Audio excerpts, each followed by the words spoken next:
Hello, and welcome back to the Cinematography Salon podcast, where our mission is simply celebrating cinematography. I'm David Kruta, founder of Cinematography Salon and producer of the show. Recently, we traveled to Poland for Camerimage, where we spent a week surrounded by filmmakers, DPs, and friends new and old. And while we were there, we recorded something unforgettable, a series of conversations and deep dives into what makes cinematography truly magical.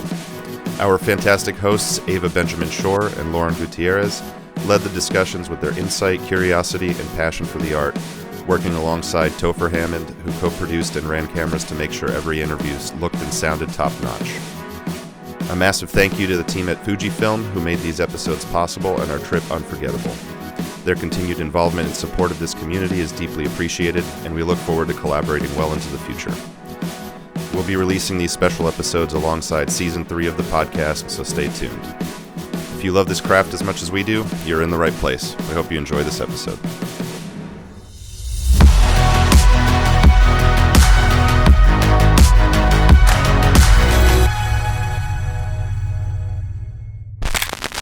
Hi everyone, welcome to a special edition of the Cinematography Salon podcast. For the next several episodes, we will be recording in Torun, Poland during the 32nd annual Camerimage Film Festival. My name is Ava Benjamin Shorr, and today I am joined by my very special Camerimage co-host, Lauren Guiteras. For today's episode, we would like to welcome Rachel Clark, an accomplished English cinematographer whose narrative feature Edge of Summer is playing at Camerimage. Edge of Summer is about two 11-year-olds on holiday in Cornwall who discover something or someone in an abandoned local tin mine. We are incredibly excited to speak with her today. Thank you so much. Thanks for asking me. So Lauren and I had a chance to watch the film, and one of the most immediately striking things to me about Edge of Summer are the landscapes and the way you photograph them. I know the film was set in Cornwall. Did you guys ultimately shoot there? And how did you and director Lucy Cohen discuss shooting in such a dramatic landscape? Yeah, we shot in Cornwall. The kind of landscape and the environment was so important to the film. And Lucy had actually written the script in the place we shot. So all the locations were already in her mind. And when I was reading the script, I didn't know this, but I was like, how are we going to find these places? And then I went and it was all there. So it was like walking into the script when I arrived. And so it was really important to us to film there, film as much as possible. I was just like constantly shooting like GVs and landscapes and nature. And I'd go to work early and I'd just grab the camera and shoot in the mornings. I'd be shooting at lunch. I'd shoot on wrap when the sun set. I was like obsessed with just capturing as much as possible. And I think it kind of shows because there's so much of it in the film. We couldn't shoot the whole movie in the place she wrote the script, so it was split between the real place and then the other side of, because Cornwall is like the long strip of the end of England, and it has two coasts. So we shot half the film on one coast and half the film on the other coast. So you get sunset in one place on one side and sunset in a different place on the other side, which was really like messing with my brain about where the light was going to be and making sure I kept it in the right place and stuff. And the mine was 3 different mines, all sandwiched together in different places. We had exterior mine where they run out and they come out into the cliffs. And then the interior mine was another mine somewhere else that didn't have a good view at all. And then we built a set for the kind of the main section around the hole, because it was not safe really for the kids to be kind of near this big hole, because the holes were really, really, really deep. So it was 3 different locations for the mine stuff as well. Yeah. I mean, I think also on the subject of the landscapes, like I was curious about your choice of aspect ratio, and if you and the director had always had 2:3:9 in mind, or if you experimented with other aspect ratios in terms of like its relationship to the landscape in particular. I think for me, I felt like it was always going to be 2:3:9 because the environment was so important. But Lucy, it's her first film. She'd done documentaries before. And so like when we started prepping, I would like, what aspect ratio do you want to shoot? She's like, I don't know what that means. Tell me. So it was like a lot of me. I kind of did lots of stills in different aspect ratios or cropped them and took pictures of people's faces and pictures of 2 people. And I just showed her like, this is how it might feel if a close up, this one might have space, but this one, we had talked about maybe, like more square or wide, like the both extremes. But I did loads of like photos and tests just to show her like how it would feel.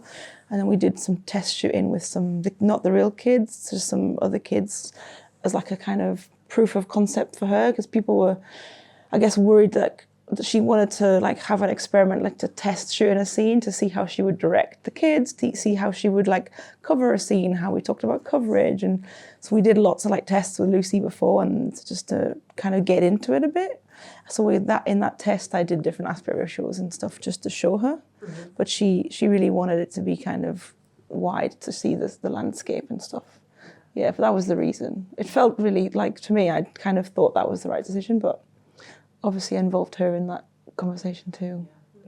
Wait, I have like kind of a follow-up question. So you were saying when you were shooting like before work and after work and at lunch and just kind of like taking the landscape in, and a lot of that ended up in the movie, were you like shooting on a B cam or a C cam that you owned, or were you just taking the main camera Venice, and just taking it out on your own? Or like, you know, while they'd be packing, like every night we would wrap on the kind of beautiful magic hour, the sun, and the weather was changed so much every day because we're so exposed with the sea and we're on this cliff, and every day the sky looked different, or different colors and different weather, and the waves were different. So every day I was always kind of keeping an eye out of the window, like what was going on. And while the guys would pack up the truck and take down the lights, I'd just take the camera for like half an hour and go off on my own, like sit in the grass and take some pictures, and then I'd take the camera back to them when they'd packed everything up and be like, okay, I'm finished.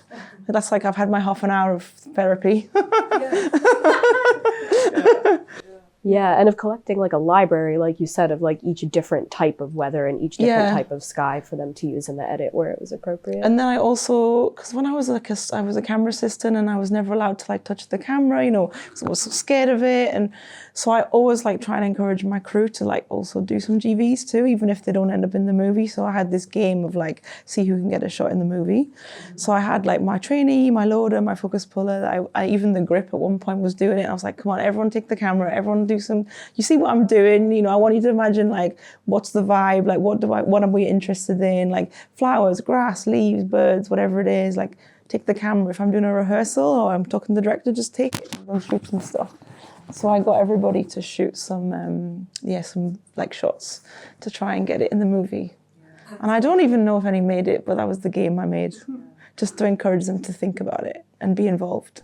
Yeah, it's interesting that you said, you know, that, you know, as an AC, you know, maybe were scared to be touching the camera or whatever when you weren't supposed to, which it's interesting for me to hear that because I felt like the operating in the film was so strong. Mm-hmm. And like, I felt like the motion of the handheld felt very seamless. And I was wondering, like, is there a type of handheld setup that you found you prefer? And did you ever implement other stabilization devices for the film, such as Steadicam, gimbal, or dolly?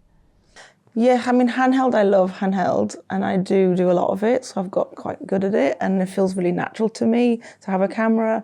And I have done, just before I shot this movie, I'd just done this crazy, intense movie where we didn't do any rehearsals. There was no script. It was all handheld. We were shooting for an hour at a time. Each take was like an hour long. And it was really like an immersive experience. And we shot for like 15 days and the film was like 2 hours long. And it was just me in a room with 2 actors, not knowing what was going to happen. And I learned really quickly. And I've done 2 movies like this, the same director.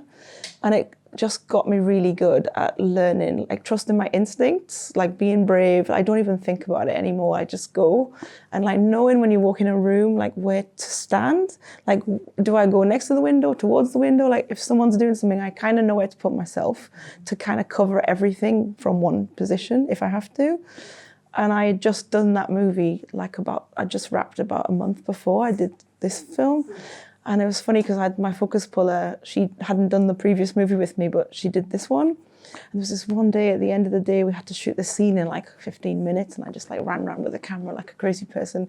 And my focus puller was like, I can tell you've just done this film. Like, I don't know how you just did that. Like, how did you know where to get all those shots? And I was like, I didn't even think about it. I'm just so used to doing it now that I don't really think about it. I feel like really attached to the camera, I think. It's definitely like my favorite place to be, like with the camera on my shoulder. I just feel really comfortable there. And also I worked for Robbie Ryan for like 10 years, so you know, I worked for like lots of people who were like really amazing at handheld. I watched him kind of maneuver his body into strange positions and do it with kind of nothing, like just him with a camera and a lens. I watched him for years do it. So I guess I'm turning into him a little bit, a little bit. Yeah, I think I've just adopted a lot of his attitude to like how to behave with the camera and like how to interact with humans with the camera. I like watched him for a long time and kind of respect him so much. So yeah.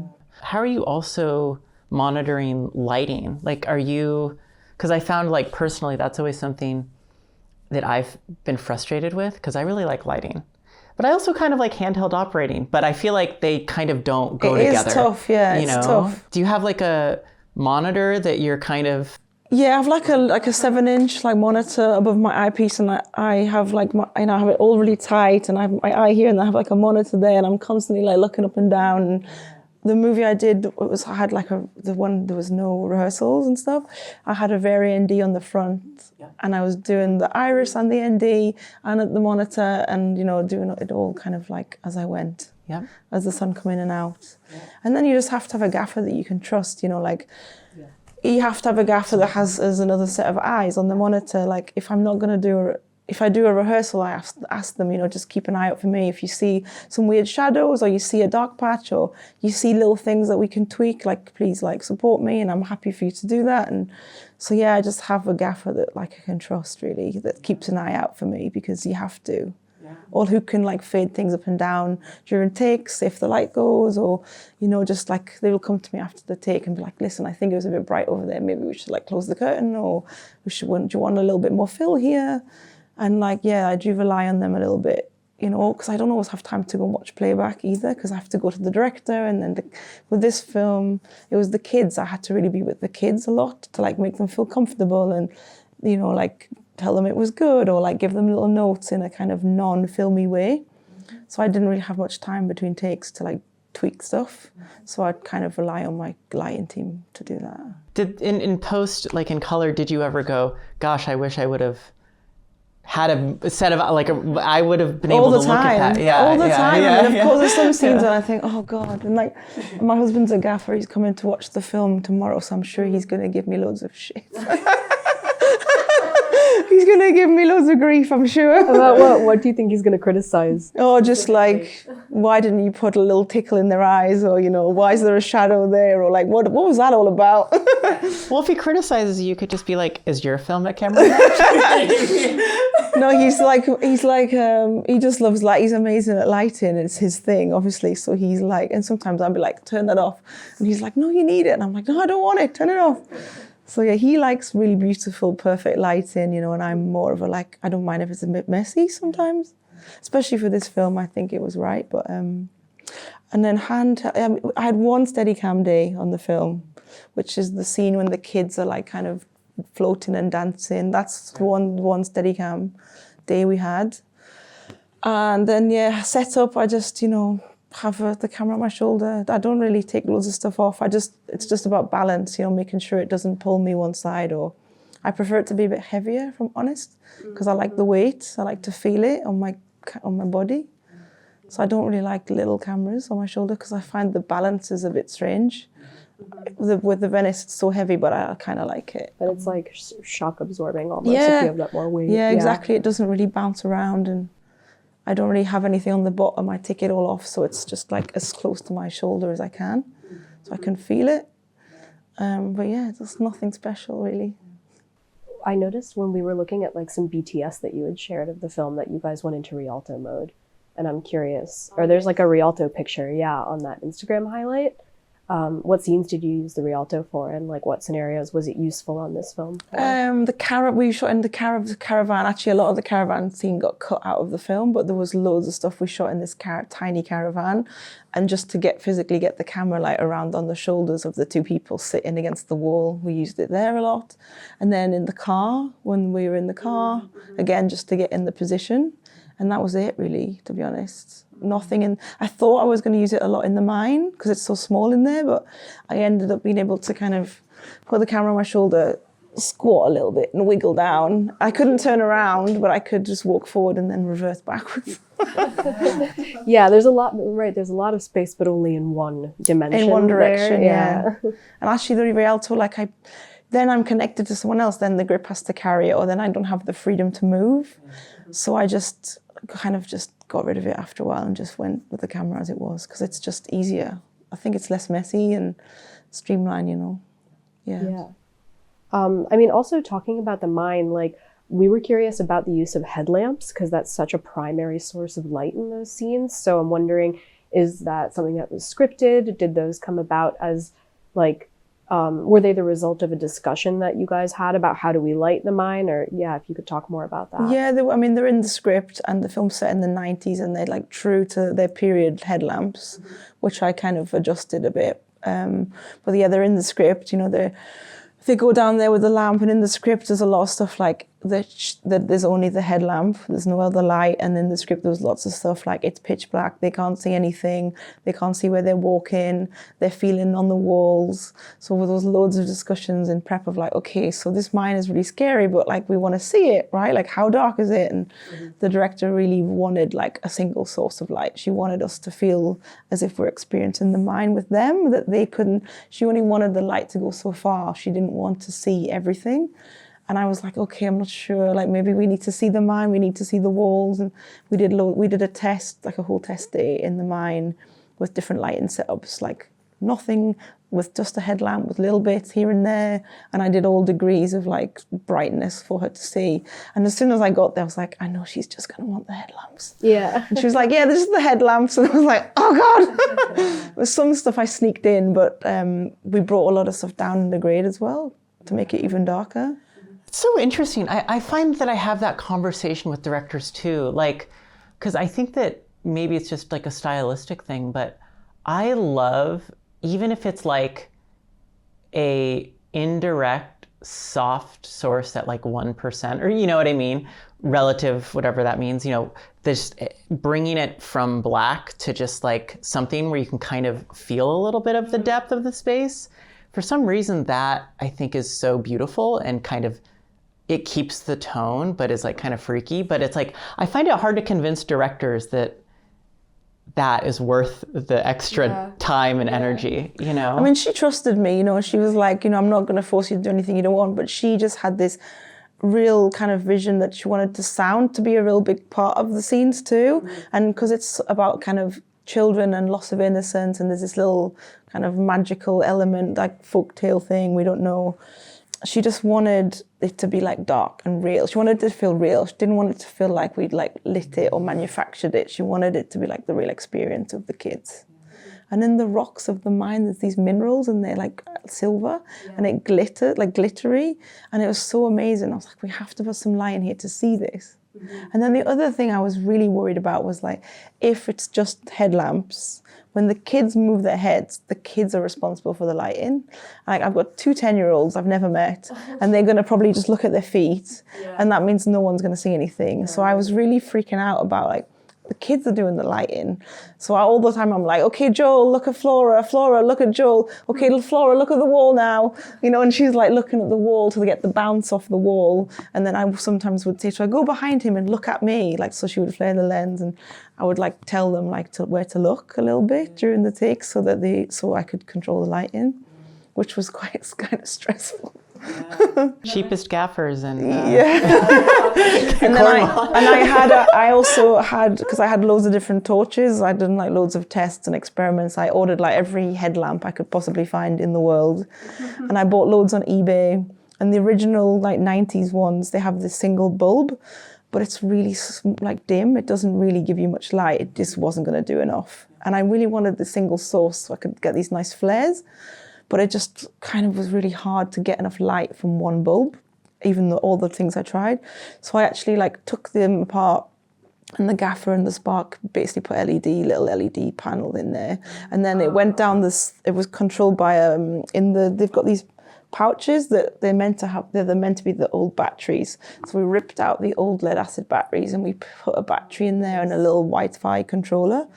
So I could control the kind of color and intensity of their headlamps. If we went into like a really dark patch or they looked at the wall, I could bring it up. And so I had the gaffer controlling the headlamps a little bit, especially in the set where he could have access. And then I had these super bright Chinese headlamps that they use now in mining, in like modern mining. And there's like a single bulb LED, single LED thing, and it's so bright and so white and horrible. So I would just I kind of ND'd that and gelled it to match the other ones, and I would use that when they were walking away from camera to walk like down the tunnel, because it was really bright and it lit the whole tunnel in a single source. But I couldn't ever have them look at me with it because it was just kind of ugly and didn't look right. So I had loads of torches. There was a whole prep was just like me obsessing with torches. Yeah, I think you would never know watching it like that. It's multiple different headlamps for different scenarios. Yeah, and I put because I was trying so hard to hide the LEDs in the headlamps I was using. So I'd like covered it in Vaseline and I'd like blurred it in the grade and I added flares and stuff in the grade like to make it feel like a single source. Huh. Yeah, there's like one shot in the movie where I used the wrong one because you can see all the LEDs and I was really annoyed at myself for that. Yeah. Because the kid turned to the camera and I was like, it's the wrong one. Yeah, right. We were so frantic. We only had 5 hours a day with the kids to shoot. Only 5? Wow. Yeah, they can only shoot for 5 hours a day because they were 10. And they can only be on set for 5 hours. That's rehearsals, that's everything. So I was kind of a bit of a lunatic, just like running around like with the camera constantly. So, this is something that we did want to talk about a little bit. 5 hours is not a lot. What were you guys doing for the other, because do you guys do 10-hour days in the UK? We were doing like 9 because of the kids, just to maximize their time. So we just did 9 hours, I think 9, yeah, like 9 or 10 hours, yeah. I can't remember if it was continuous stay or like we had a lunch break, but it was like 9 or 10. So we would set up, we would kind of like, I would try to light everything from outside the room so not to kind of upset them or distract them so that we had freedom. So we would kind of, in our head, rehearse block, like where we're going to be, where's everyone going to be. We had stand-ins, there's like 2 stand-ins, so we would like rehearse with them a little bit. We just do everything we could really to be ready. And then as soon as they arrive, we'd kind of send everybody away so the director could like talk them through it and stuff. And then the stand-ins might show them a little rehearsal and then we would just kind of go for it. Yeah. But we were so lucky because they were brilliant. They were so good. They didn't really need a lot of takes. They didn't need a lot of like help. They were just so good. It was such a blessing because I don't know how we would have done it if we'd had people that needed more encouragement and more rehearsals and more time. We wouldn't have got as much as we got, really. And also he looks so good on camera. So. He does. Yeah. Joseph Gordon-Levitt with freckles. I know. Yeah. Everyone fell in love with him. Yeah. Yeah. It's so sweet. I've met them recently at a screening, but they're so big now, and they look like they're 16. I mean, they're like 14, 13, 14, and they've so grown up so much. I didn't hardly recognize them. It was so weird. Yeah. Yeah. Wow. We've captured this moment in their life. That's how I see them because I've watched the film loads. I've graded the film loads. And I only know them as these kids, and now they're like teenagers. It's so weird. We hope you're enjoying the episode, and now for a quick word from our sponsors. We'd like to extend our gratitude to Fujifilm for their continued support of this podcast and for helping us take the show all the way to Poland. Be sure to check out GFX 102, which is the latest camera in an incredible 90-year legacy. GFX 102 is an exceptional cinema tool for solo operators, commercial creatives, and dedicated cinematographers. Search the Fujifilm USA store or visit a local dealer to find out more. Next, we have Cream Source, an industry pioneer since 2005, designing and building innovative lighting solutions that power productions worldwide.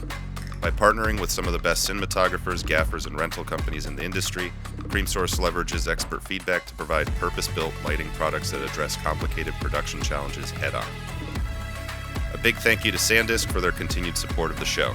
Their lineup of extreme portable solid-state drives have become a staple on film sets and a personal favorite of mine for how durable, reliable, and fast they are. We also use the SanDisk Professional G Drive Enterprise-class hard drives to store and transport these special episodes all the way from Poland. SanDisk leads in drive and memory card technology, emphasizing not just storage, but everything worth keeping. Lastly, thank you to Condor Blue for the cages for our cameras that we use to record this show. Condor Blue was created to not only design high-quality production accessories with the filmmaker in mind, but also to stand behind these products with a lifetime warranty, exceptional customer service, and fair pricing. Thank you to all the sponsors for all their continued support, and now back to the rest of the episode. Yeah, like you captured something I think so special and so tender with like the Whiter Shade of Pale song in particular, and like, yeah, I wanted to hear more from you about what your approach was to capturing that childlike tenderness and how much you got to work with them in pre-production, if any at all. And yeah, just your approach to getting this really like ineffable and kind of special thing on camera. Yeah, it was something we talked about a lot. I mean, I didn't have any time with them before. I think we went to like Laser Quest once or bowling or something just so they could meet me. And we had talked about maybe doing stuff with the camera so they would get used to it. But they'd done a lot of workshops with the director in the casting sessions, and they'd had a lot of, the camera had always been on them. And the director was like, I think they're kind of fine with it because they don't seem bothered in the rehearsals. So we just kind of didn't do that, but it was something we were thinking about doing.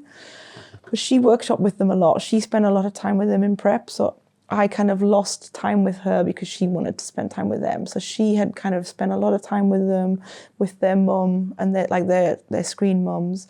And she wanted them to like develop relationships. They made up stories with their mums about where they would have gone on holiday last year and, you know, like Christmas, what they would have done at Christmas. And so they had these kind of relationships. They understood like their family dynamic and like what their history was.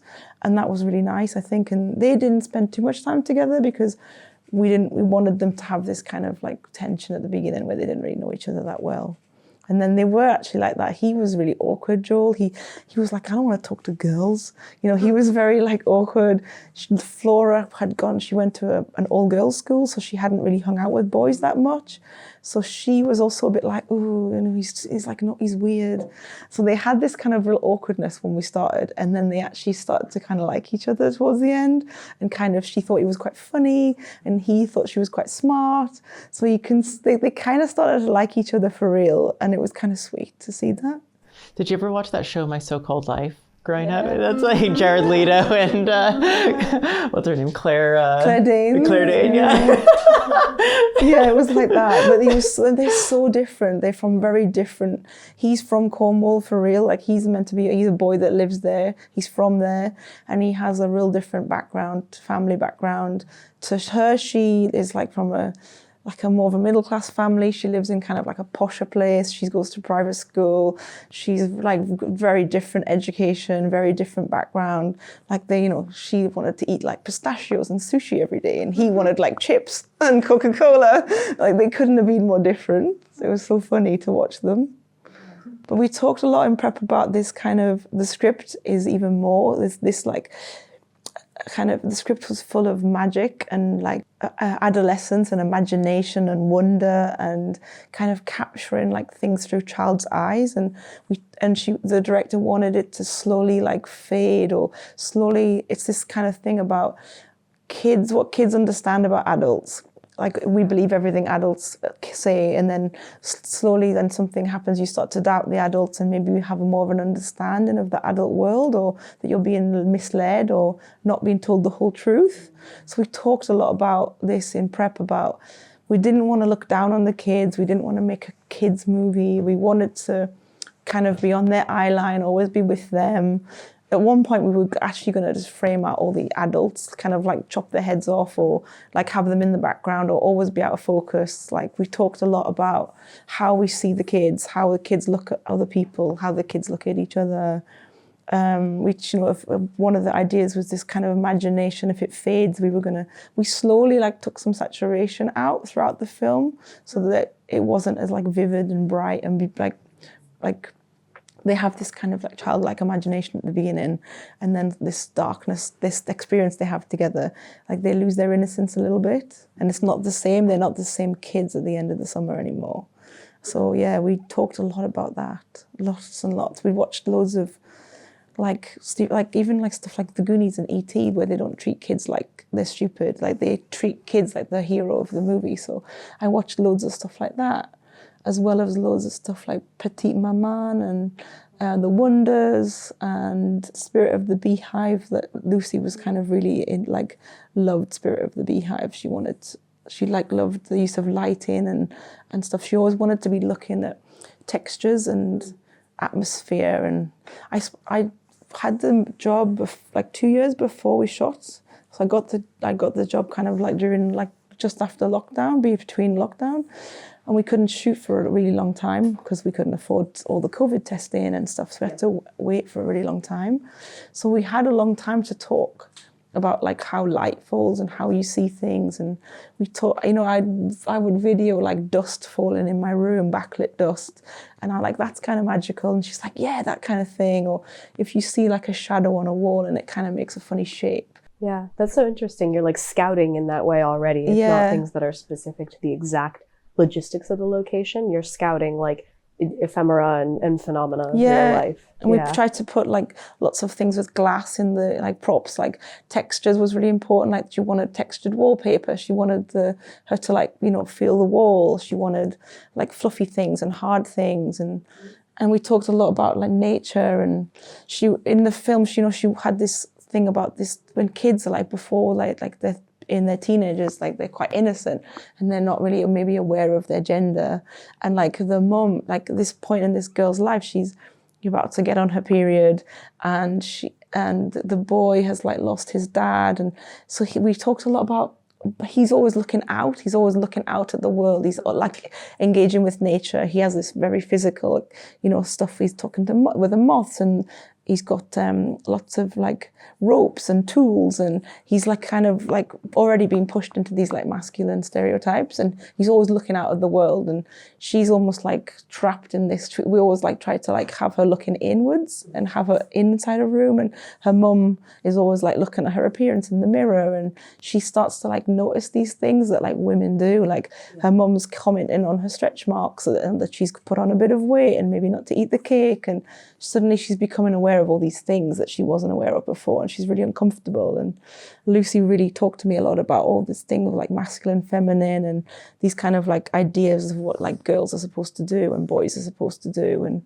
so we tried to put a lot of that in the film as well. Like he has all these natural colours and natural fabrics in his costume, and he's always like thinking, and then she's always like looking at herself and analysing herself, and it's self-conscious. And so yeah, there's a lot of that. We talked a lot about stuff like that in prep. Yeah. Did you have specific conversations with art department about how you wanted to place like mirrors in certain spaces? Like I'm thinking about that scene where like the mom is like kind of sizing herself up in her dress. That's cross-cut with Evie putting her own makeup on, and like mirrors are really prominent in that. And like you were saying, there's such an important role that texture plays in this like threshold between the child and the adult world. Yeah. And the greens and the textures of glass. And yeah, just wanted to hear more about your collaboration with art department on that.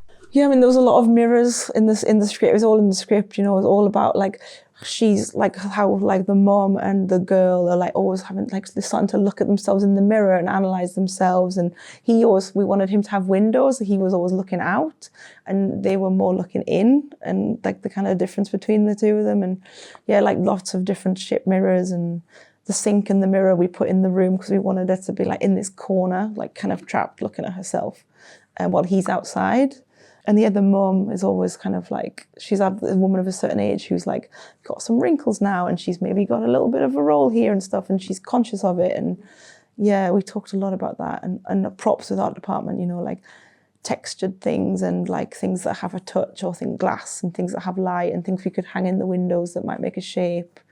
And the stickers, the little fairy stickers that slowly start to kind of like rot and peel as she like loses her kind of innocence. So yeah, that was all in the script, and all of like art. I mean, a lot of talks with art department about textures and stuff. Yeah, super interesting. I can see it's very apparent that there was coordination between you guys in a good way. You know, like there's like naturalistic world building in there. Yeah. You know? Yeah, or it's maybe apparent to other filmmakers because like we know that like all those things have to be added, but like to, you know, the layperson, it just seems like, oh, like this is just the world as you happened upon it. But And I think the thing that was we talked a lot about as well, he's in his own bedroom, so that is his world and that was his personality. But then she's on holiday, so we were like, how do we get her character and personality into the room? Because her room was kind of like an old lady's room that she's just renting on a holiday. So then it was all with her, like her dictaphone and her stickers, and then that's why she puts the stickers on, so then it becomes like part of her space then, and she has a hamster. And Nana. Yes, we tried to that was the thing I wrestled with, was like, how do we find her identity in this room when it's not her room versus him? I didn't want it to be like an uneven balance between their characters. But a lot of her stuff, I guess, came through her costume and her dictaphone and how she interacts with that and her dad and stuff. I mean, you also, like you mentioned, obviously, like you have a history of collaboration with Robbie Ryan, and he's been, it seems, an influence on your handheld operating. I'd love to hear more about the influence of that collaboration on your work as a DP now. Yeah, I mean, I definitely feel it creeping in. I wasn't really aware of it in the beginning. I guess in the beginning I was trying to figure out what I wanted, what my style is, I don't know. And I shot like 3 or 4 whole movies with not a single handheld shot, with like really beautifully composed stuff.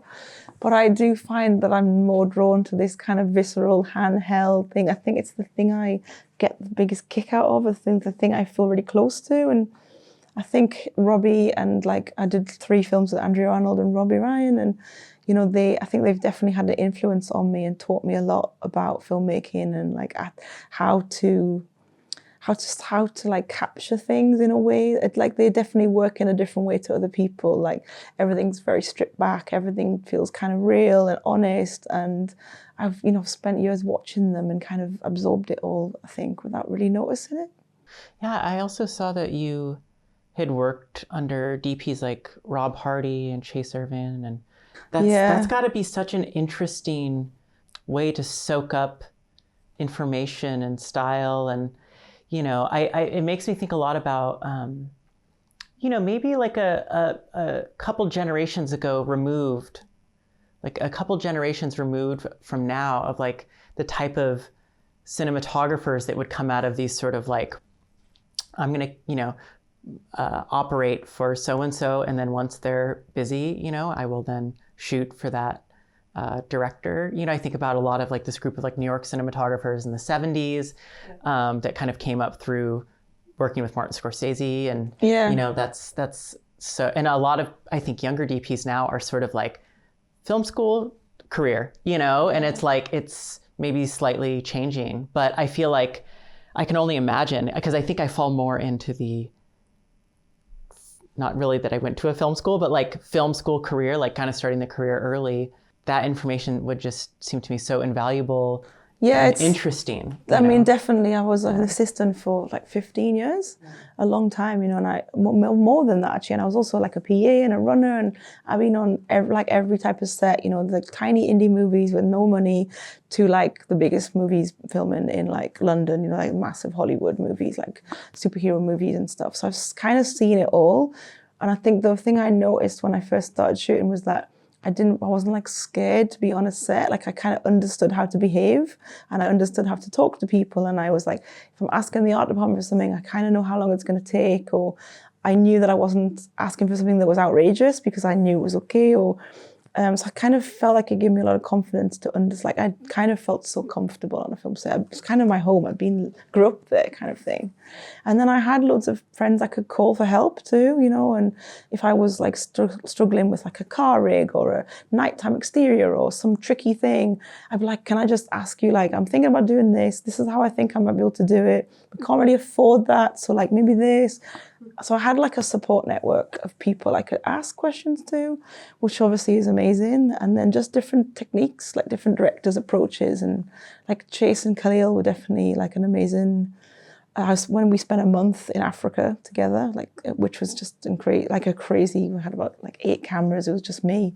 And like we were just slinging things everywhere. We had like infrared, black and white film, Super 35, Super 8, GoPros, drones, underwater cameras, Steadicam. It was like mental.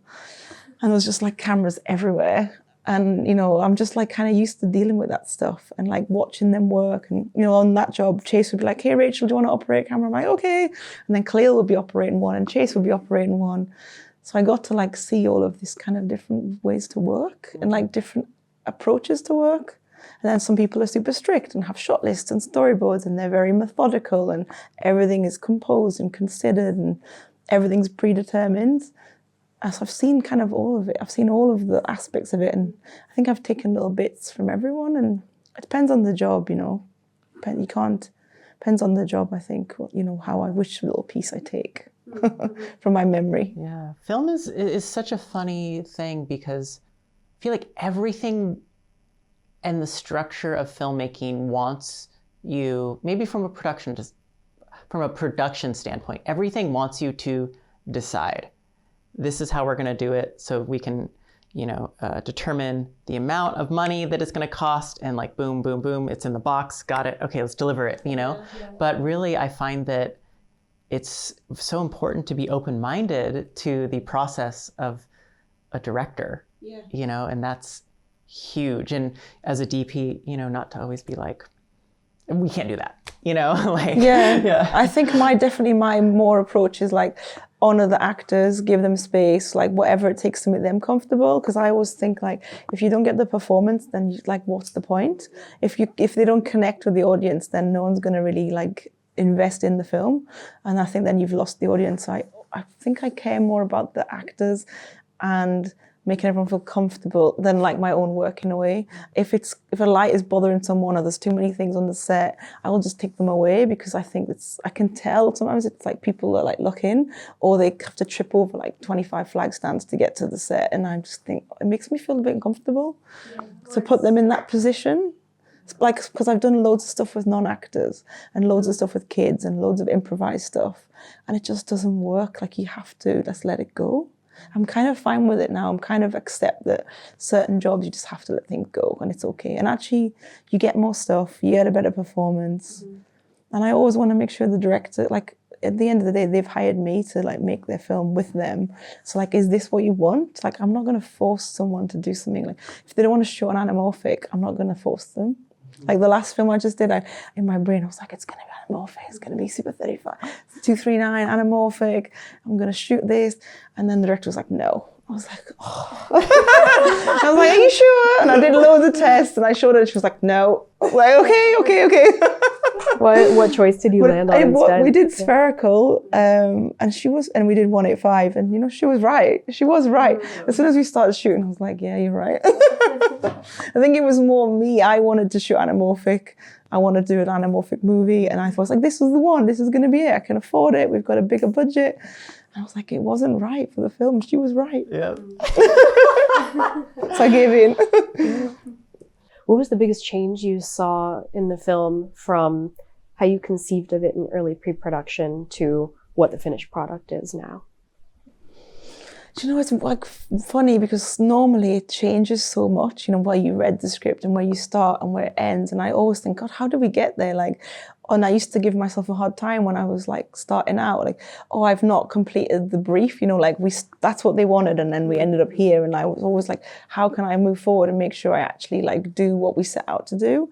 And I feel like for this film, it ended up how we planned it. Like I actually did a kind of seminar with a colorist thing recently, and I got out my original mood board, and it was really close to what the film is. Like it still has the images we originally had have the same heart and soul as what's in the film, and I kind of hadn't realized that until I saw this old mood board, and I realized that we'd had kind of completed the mission in a way. We kind of did what we set out to do. I think the only thing is that there's just not as much of this magical stuff. There was a lot of moths in the script. All these moths were like a little metaphor, and there was some VFX stuff. And the kids, when they're like on the cliff tops, they were actually meant to kind of float a bit like Peter Pan originally. Like they were meant to take off a little bit. We just couldn't afford it. We couldn't do it. We didn't have the time in the schedule we would have needed a whole day. So some of the magic got left out, but not from anything that we did. It was just literally like a time and money thing. Mm-hmm. But I still think there's enough of it in the film to make you feel that way. Well, I hope anyway. Yeah. Right, like energetically it feels that way, even if it's not quite so like literal fantasy of people literally floating or whatever. Yeah. And actually now I think it wouldn't have been right in a way. I mean, the amount of discussions and kind of negotiations we had with producers to please let us have a wire, please let us do some VFX, please let us do this. We just couldn't afford it. But I think I like it the way it is now. I'm so used to it now. Don't see any other way. What are you excited?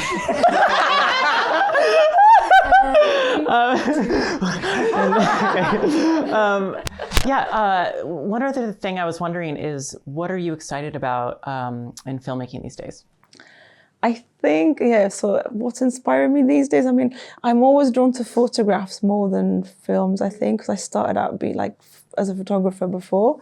So my photographs always inspire me. And I think just all the different stories that are getting told right now from different voices, I'm in lots of different groups of like young DPs, and I just love all of the different worlds that we're getting to see now. Like there's a vast amount of stories that have been told from completely different parts of the world and different cultures and different like religions and sexualities and everything. And I love seeing all these different voices and different journeys, and that's what I really take a lot from.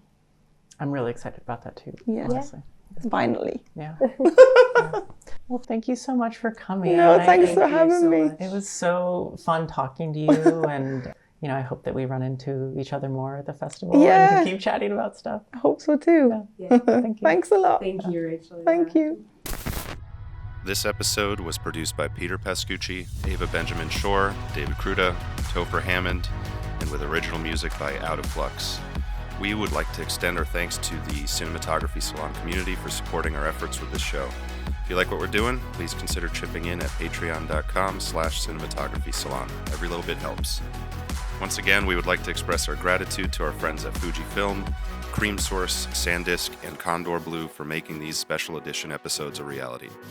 As always, please follow us on social media at Cinematography Salon on Instagram, or visit us at cinematographysalon.com. There you can sign up for our email list to stay up to date with all of our latest efforts, including additional podcast episodes, in-person events, and more.